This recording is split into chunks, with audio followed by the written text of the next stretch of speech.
What is up, team? So in today's video, we're going to be having a look at Kadena and the proof of work and why it's here to stay, in my opinion. We've seen a lot of hacks happening, especially the one yesterday. Recent news on Akala USD, guys. Akala stablecoins falls 99.9% after hackers issued 1.3 billion tokens. Now, we know that this can only happen in a proof of stake ecosystem. We saw this happening in Luna. We saw it happening in AVAX. We saw it happening in Cardano. We're seeing all these hacks happening in every ecosystem. We saw it happen in Solana last week. We saw it happen in Ethereum.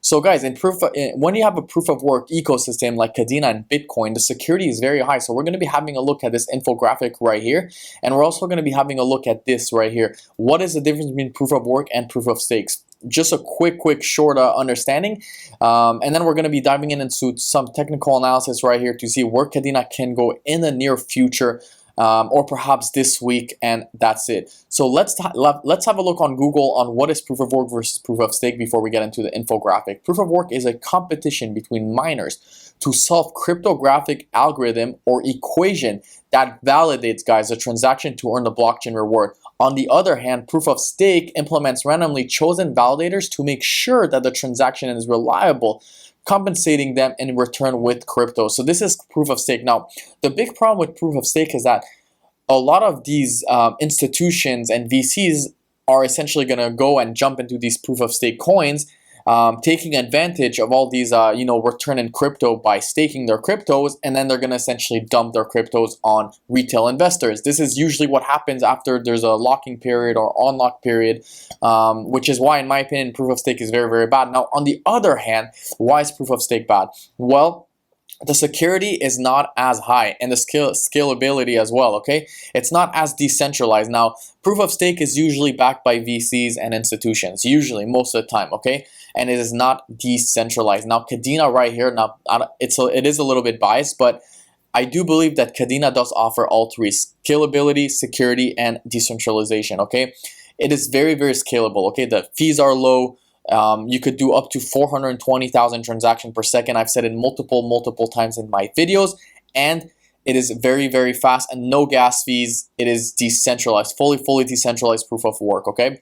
Now, the difference between Bitcoin, that is proof of work, is that it can scale, especially Ethereum, okay?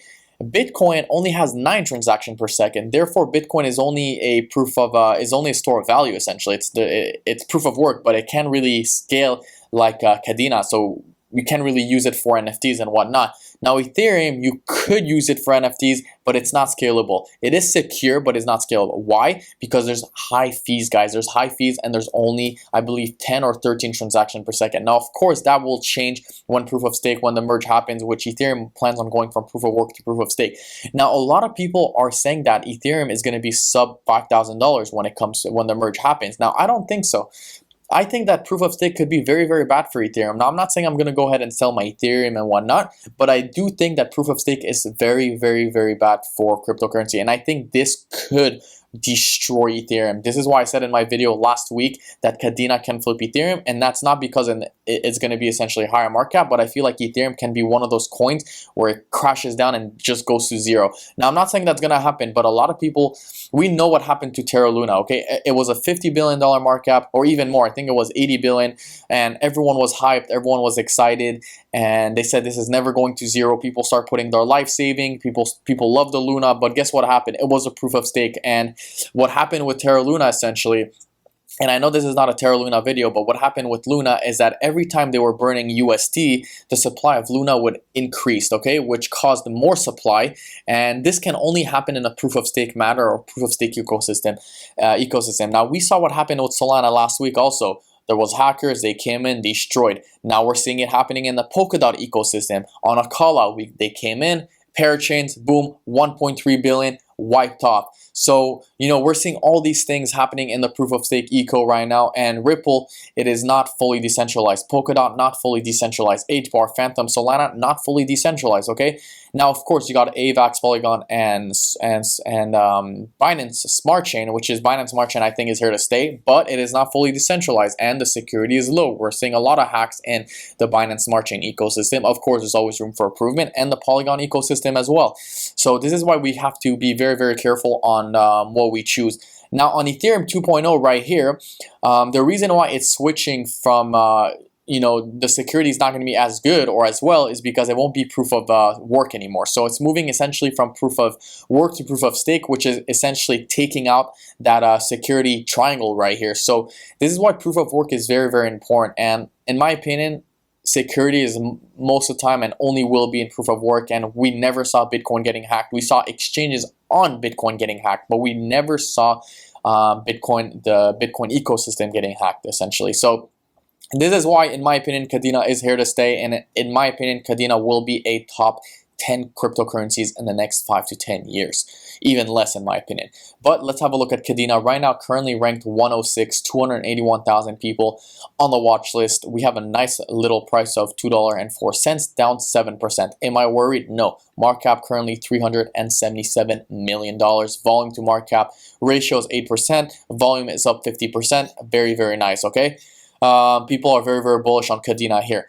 Now, I saw a lot of people saying, people told me, why do you want Kadena to go down? Well, I want to accumulate Kadena, okay? A lot of people think that because I want it to go down, I'm fighting it. No, I'm a big Kadena holder. If you guys know my YouTube videos, I talk about Kadena a lot. If you guys are a subscriber, you know that I'm a big Kadena fan, and I love Kadena, and I love the community. Kadena is backed by a heavy, heavy community, and I love it. Communities, in my opinion, are what make cryptocurrencies. So if you have a strong community, the community can thrive, and the cryptocurrency can thrive, okay? So in my opinion, Kadena is big, it's here to stay, and I'm going to keep accumulating literally until 2025.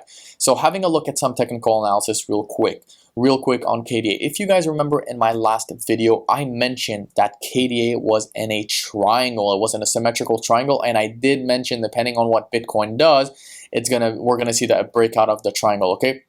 So this is obviously on the daily time frame, but you could see the triangle more on the 4-hour time frame right here. Okay, we're going to be talking about the support and resistance right here on where we can go, but let's have a look at the triangle real quick. Okay, so this is a triangle. I mentioned that we were bouncing back and forth, and that the triangle was getting tighter and tighter and tighter, and that we were going to see a breakout either to the upside or to the downside.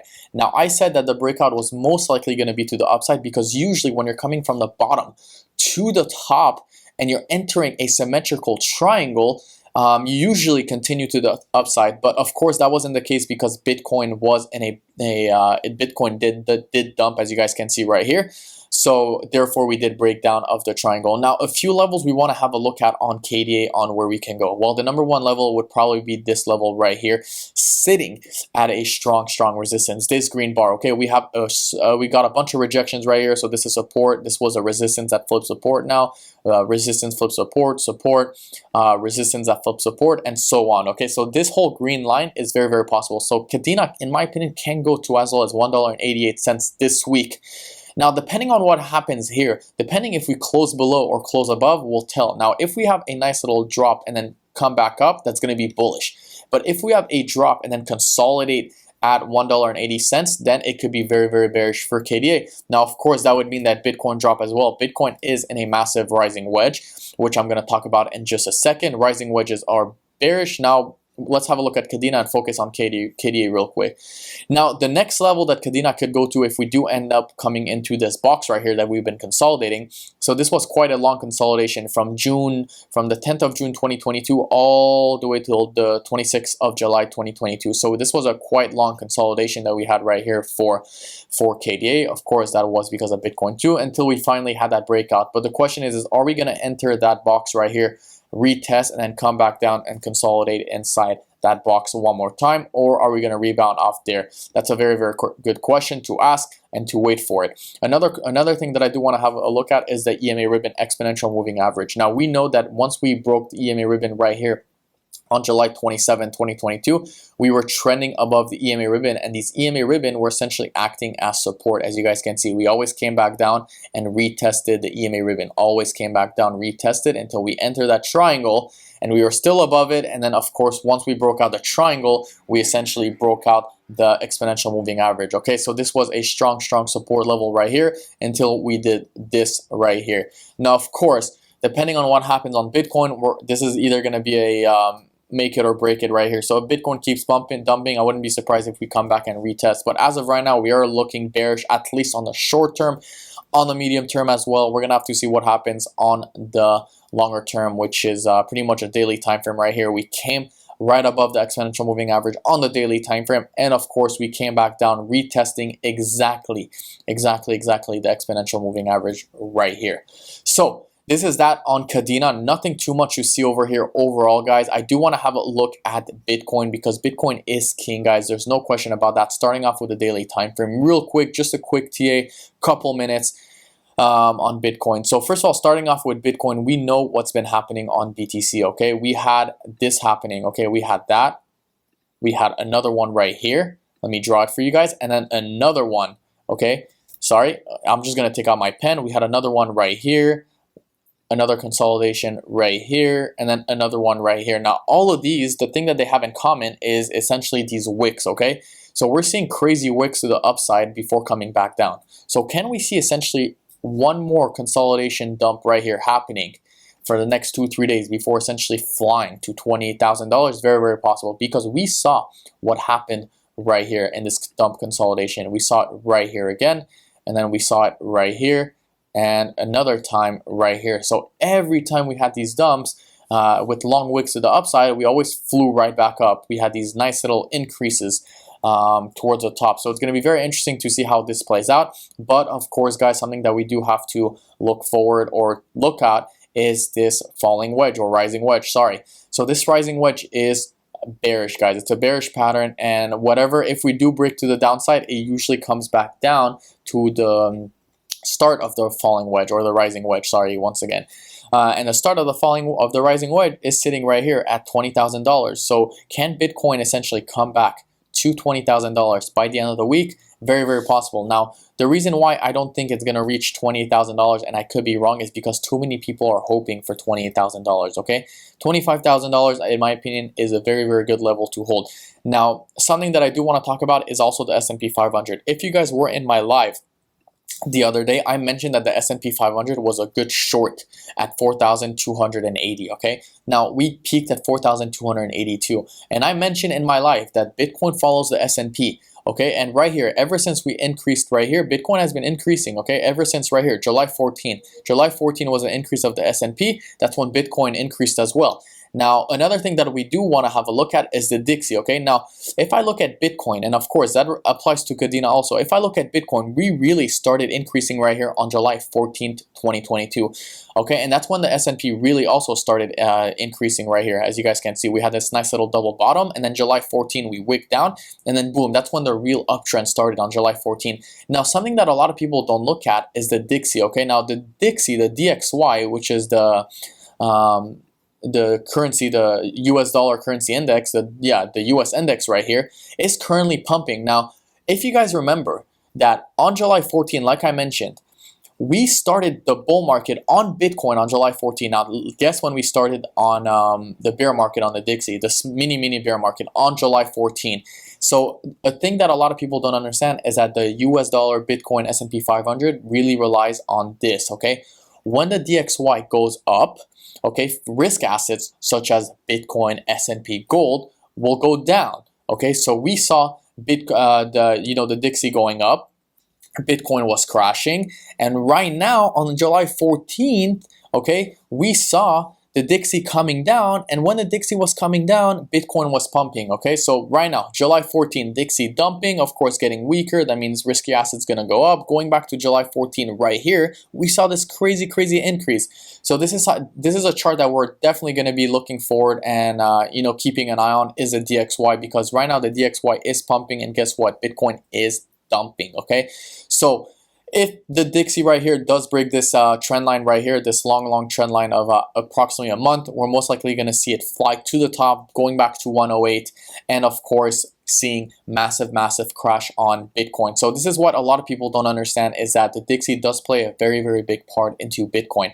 Now, another thing is that we were pretty oversold right here on the Dixie. I mean, overbought on the DXY, okay? We were oversold. So we had to have a correction, and guess what? Look where we are now. We're 50. We're sitting at a 50 RSI. That means that the Dixie has a lot of room to grow. Okay, and in my opinion, Bitcoin is not gonna bottom out until the Dixie goes as high as $120, which is right here. So we can see the Dixie go as high as 118, and if we do see that, we're gonna see essentially Bitcoin bleed a lot. We're gonna see Bitcoin bleed a lot. Financial assets, stock market, everything will bleed a lot. Kadena, and is that a bad thing? No, that's not a bad thing, because of course the DXY is obviously gonna come back down. Interest rates are high, everything's high, therefore everything is pumping. Okay, so it's very, very interesting what's happening right here. And another thing is we came back down and retested this support right here. Okay, so this was an important support for the Dixie. We came back down, retested, and now we're pumping back up. So this is definitely something that you guys are gonna want to have to look at. In my opinion, very, very big and key indicator. If you guys are trading, if you guys aren't crypto investors, there's no reason why you shouldn't be looking at this chart, the S&P chart, the Bitcoin chart. It's not only Kadena, guys. There's a lot of things that come into the factors of all this. And that's about it. Of course, in the meantime, you could accumulate Kadena, you could do whatever you want. I'm gonna keep doing it at every dip. If you guys like this video, don't forget to leave a like, comment, subscribe, and I will see you guys in my next video tomorrow.